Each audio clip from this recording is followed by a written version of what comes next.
What's happening, everybody? Ryan Thomas, the Thomas Take Sports Podcast, coming at you here on the Buffalo Fanbase Podcast Network. Of course, this episode is sponsored and presented by 26 Shirts. For all things 26 Shirts, go to 26shirts.com, buy a t-shirt today and more, and the proceeds go to a local charity bettering our community known as Western New York. It's a pleasure to be on tonight with you all to recap the Buffalo Bills Week 17 battle against the New England Patriots as the Bills get past the Patriots by a score of 27-21. And of course, I'd like to remind you guys as I go through the pregame, as I go through, my take on the Bills game this week, this past Sunday, of course, please feel free to fire away a comment in the comment section below. Greatly appreciate that and more. Due to the fact that I like to hear what you guys are saying. I like to get, some takes here or there as well. So fire away some comments in the comment section below as I dive into the Buffalo Bills getting past the Patriots by a score of 27-21. And of course, this game was not without its trials and tribulations. We saw the Bills go through quite a lot in this game. The score would tell us that this game was not an easy game by any stretch of the imagination. And going into it, I knew that it wouldn't be. I knew that the Patriots would bring their best because there's more on the line for the Patriots to put a stop to the Buffalo Bills and hurt their season hopes and hurt their season all in and of itself. So I knew that this would be a game in which the Bills would have to fight, would have to claw their way to victory. And for whatever reason, this year as well, the Bills have had a lot of problems with the Patriots. They've had a ton of problems with the Patriots. I think a lot of that has to do with that interdivisional matchup to where a lot of these teams are so accustomed to playing against one another, preparing for one another, that essentially they see this as an opportunity to kind of go head-to-head and use us as a measuring stick, because really that's what Buffalo is. Buffalo is just as much a measuring stick for themselves as they are for their competitors. What I mean by that is the fact that the Bills have had this target on their backs essentially for the last few years. A lot of that has to do with their success, right? So with success comes these divisional bouts, as I like to call them, because they are fights in and of itself. They're fights. They're wars. They're, up and down, side to side. We got to really be on our P's and Q's for this, right? So getting past these Patriots was big. Whether it was by 6 points, whether it was by 16 points, 1 point, didn't matter to me how the Bills finally were able to get this done. What mattered to me is how they were able to get this done and why they were able to get this done. And in this game, I can't look at Josh Allen's statistics and say that, that's, why the Bills won this time around. I look at this game as a defensive performance that really, to me, if I were to look at any story, any singular story within the Bills season this year, I'd look at their defense. I'd look at their defense and say to myself, okay, what is their defense doing this year that's been so much better than last year? What is their defense doing this year that is different from years before? Because Leslie Frazier and Sean McDermott led solid defenses. These defenses were top 5, top 10 in most cases, year in, year out. But this year is different. This defense is a different defense, and I think a lot of that has to do with the fact of who's on this defense, okay, and who's not on this defense. There's been some changes, of course, over the years. No longer Tremaine Edmonds. Tremaine Edmonds no longer at the middle linebacker spot. Terrell Bernard is at that spot. And Bernard has been phenomenal. Dorian Williams has been phenomenal as a rookie as well. Tyrell Dodson has been phenomenal as well. And I don't think we've talked about this Bills defense as much as we should. And that kind of bothers me a little bit because this Bills defense has been very impressive. And dare I say it, the Bills defense is more new age than what it has been in previous seasons. More new age in the sense that they have linebackers that can cover. They have linebackers that can go after the quarterback. They have linebackers that are quick to the ball. And that in today's NFL is essential towards putting yourself in a positive position defensively. So this defense has been great. I think, 3 takeaways is one thing, but when you look at the injuries that they've had, when you look at who they've had to replace, when you look at who they've replaced them with, oh my gosh, it is so easy for me to put together my quote-unquote takeover player of the game. And as I, put this out there in response to some comments today, easily the takeover player of this game, no doubt about it, was new Buffalo Bills cornerback Rasul Douglas. Trading that 3rd-round pick for Rasul Douglas when the Bills did it, why they needed to do it. We knew why they needed to do it. They needed a replacement for Trey White. Both Dane Jackson, Christian Benford, not number ones, right? But Rasul Douglas had been a number 1 corner in Green Bay. Buffalo sends a pick to Green Bay to get him, and he has been phenomenal. He's made Brandon Beane look like an essential genius by going out and getting him. And not only as Rasul Douglas and Terrell Bernard and a few of the others names that I mentioned, Dorian Williams and such, but the one name that jumps out to me in terms of making plays when they matter the most is simply Eddie Oliver. And just putting that out there, you go back to July, you go back to August, whatever time frame that was that the Bills decided to give Ed Oliver an extension, I would say if I were to put a guesstimate on the percentage of fans that were satisfied with that extension versus fans that were not particularly satisfied with that extension, it would probably be 70 unsatisfied, 30% satisfied, if that. 30% satisfied, if that. That's what I would put to that. And I think that's fair.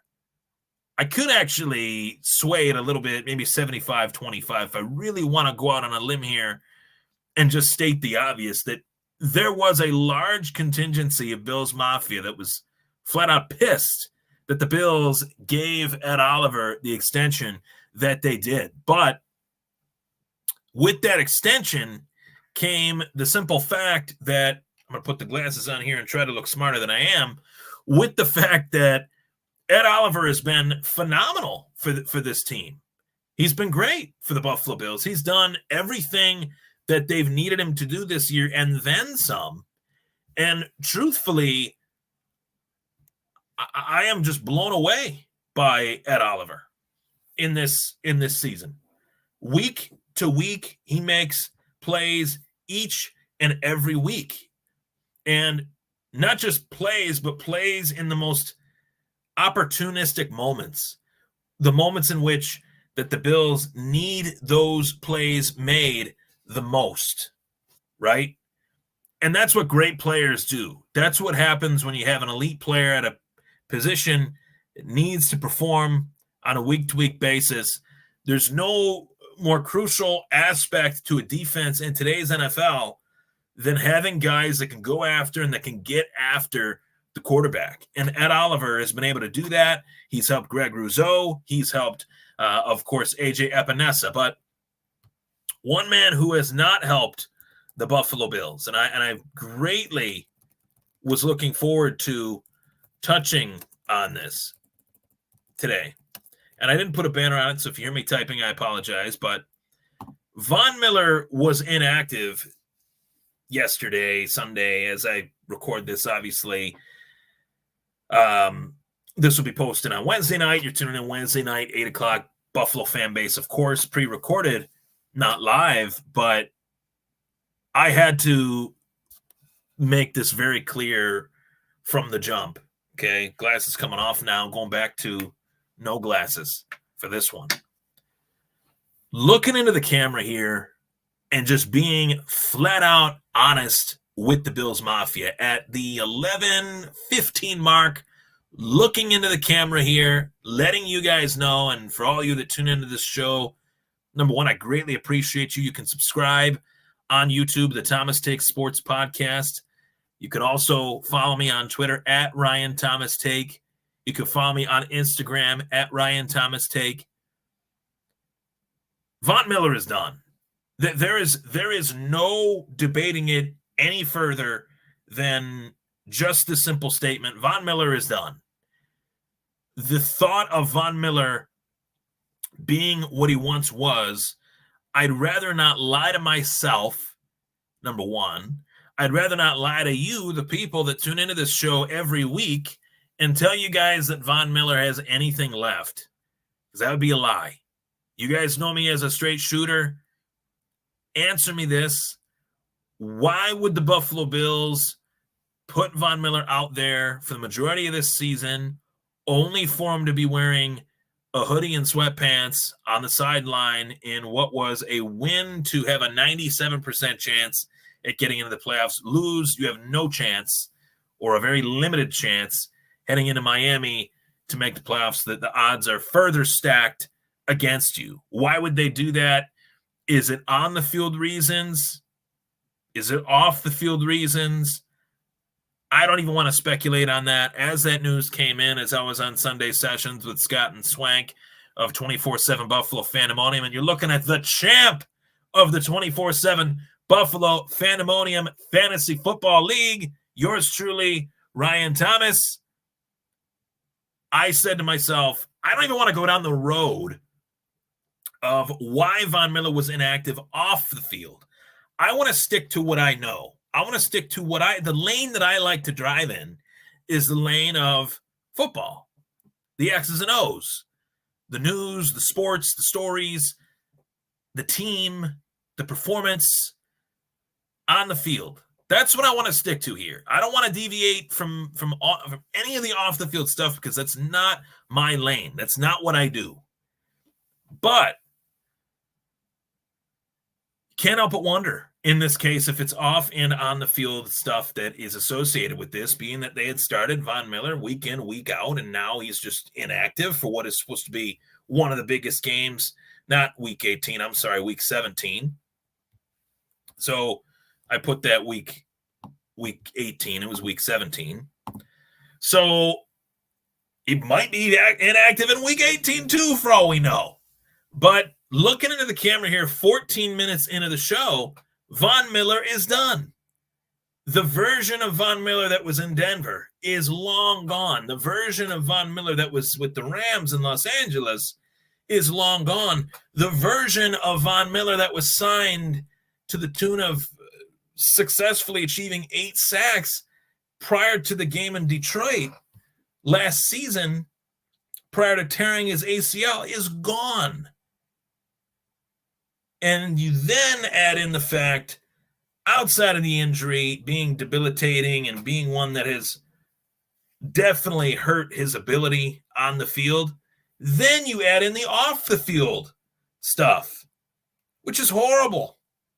Allegations or not, it's just bad. It's all bad. Like, there's nothing good about allegations outside of the fact that they're not fully believed to be true yet. They haven't been proven to be true yet, but it's not good. It's not a good look at all. So I think Von Miller's done. I really do. I'm not even going to consider him as a piece of this team, especially when I look at the guys on the team that have done very well in his absence because he's been inactive essentially all season long while being out on the field. He has not contributed towards anything this year. 2 tackles on the stat sheet. That's it. 2 tackles. You mean to tell me that that's a player that we can count on and January and heading into the Super Bowl? I don't think so.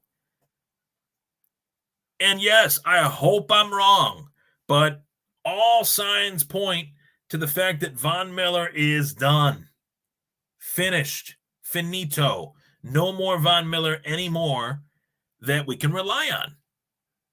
And that's unfortunate because I go back, a year ago when the Bills made this move, or a year and a half ago, when, last off season, when they made this move, I thought this was the missing piece to their defense. If he can come in, stay healthy, he could be an impact player. I was actually right about that because when he was active, he was an impactful player. When he was healthy, he was an impactful player. He was a difference maker.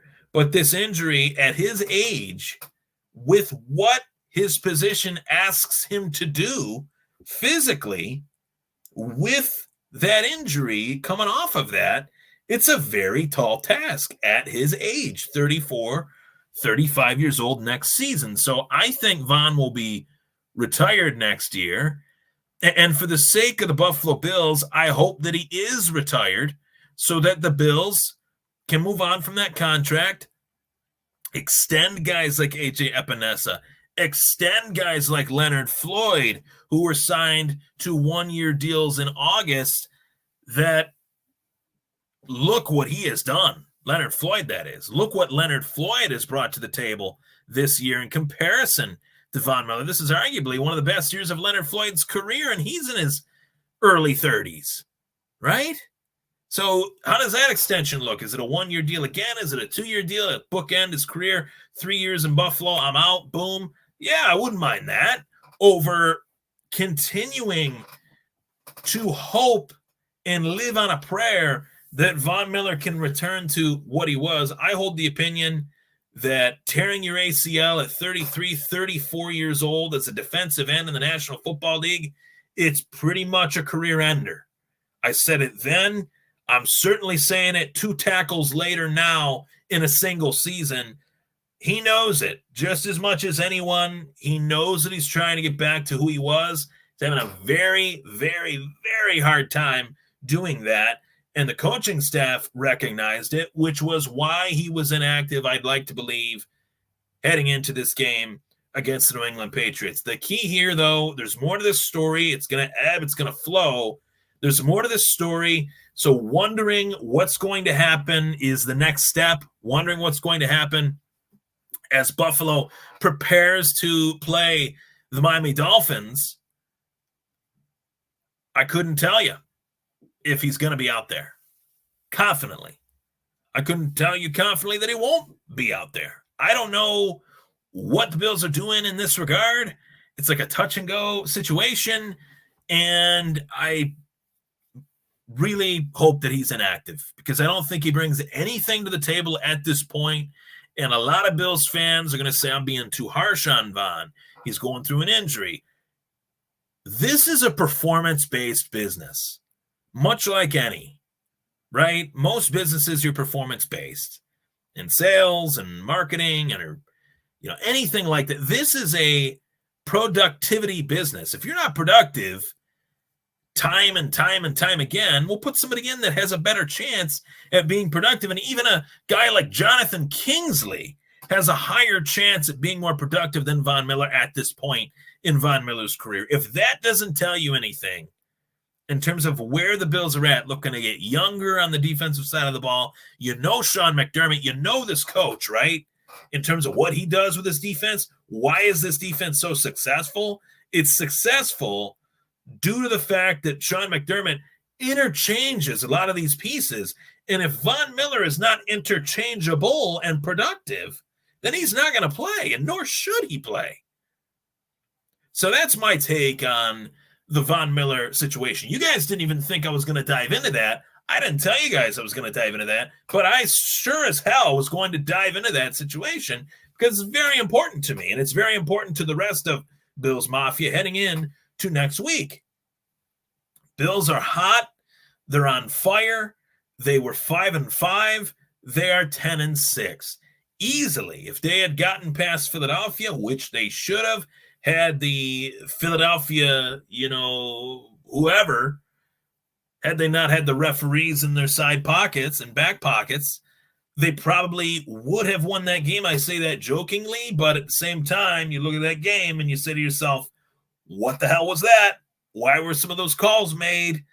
We're seeing that more and more as the season's wore on. We saw that with Dallas and Detroit, one of the most egregious referee crews, and these games are followed in controversy by that same crew each and every time they take the field. So could that have been a win for the Buffalo Bills going against the Philadelphia Eagles? You bet your ass it should have been, which means that the Bills would be 11-5 and the Dolphins would be 11-5, and yeah, we'd be playing for the division and such like that still, or no, we wouldn't be, right? Or no, they'd be 11-5, we'd be, yeah. So I mean, one more win for the Bills. That's what it should have been. But that's not the reality of the situation. That's not the reality. The reality is, with a win against Miami, the Buffalo Bills are in the playoffs as the 2 seed in the AFC. With a Bills loss, a Steelers win, and a Jacksonville Jaguars win, the Buffalo Bills are not in the playoffs. Pretty crazy. They can either be the 2 seed, just winning outright, or they might not even be in the playoffs if they lose and if those 2 teams win. The Steelers playing the Baltimore Ravens and the Jacksonville Jaguars, who are playing the Tennessee Titans. Now, a few things to unwrap there in terms of where this stands in terms of the playoffs. Number one, it's concerning because the Pittsburgh Steelers play the Ravens. The Ravens, they've locked up the 1 seed. They really have no skin in the game of playing this game. Would they want to put their division rival in the playoffs, though, by benching their starters? That I don't know. That I'm curious to see what happens there. Is it in the best interest of the Ravens to bench their starters anyway? That I don't know. Right? I'm not a fan of that, per se, benching starters. But when I look at the Jags and the Titans, Will Levis probably out. Will Tannehill be starting for Tennessee? No. Who will be starting for Tennessee if Levis? I don't know. That's a weird. Maybe Tannehill will be starting. I don't know. That's a weird situation. The key with that, though, is will Jacksonville be starting Trevor Lawrence, who suffered a horrible concussion a week back, 2 weeks back, and he's had lingering effects from it.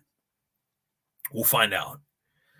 But realistically, the only solution to this scenario is just Buffalo simply beating the Miami Dolphins, which they did that already earlier in the season by a score of 48-20. If we're judging off of that game, start to finish, that game was not competitive.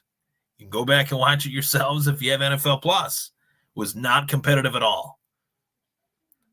One of those things that I mentioned, the Patriots, the Bills, division matchup. These teams fight against one another in so many intricate ways. I see it every April when these teams are drafted and they're put together. It's to combat another team that they play twice a season in the division. See it all the time. In the Tom Brady era, Buffalo was very defensive heavy, knowing that they had to play against that potent Patriots offense twice a year. Did it work sometimes? Most of the time it didn't. I'll just be honest. But you understand what I'm saying here. These 2 teams play twice a year. They're scouted to beat one another. They're prepared to beat one another, prepared to play one another. And I feel like the Patriots match up really well with Buffalo for whatever reason. The Jets are a tough out due to their defense against anybody for the most part. But the Bills have the Dolphins' number. I feel very confident in that. Buffalo matches up very well with Miami because Buffalo's offense is one that Miami has a very hard time putting their finger on. And if Miami had maybe a defensive-minded head coach, I feel like their advantage would be a little bit more towards their side than it is right now. Mike McDaniel and his offense is not necessarily a problem for Sean McDermott's zone style defense. He's got guys flying around. As I mentioned, the linebackers quicker than they've ever been due to the personnel that they have. I'd love to have Matt Milano out there at some point this year. I don't know if that's going to happen, but the coverage has been better. The pressure has been better.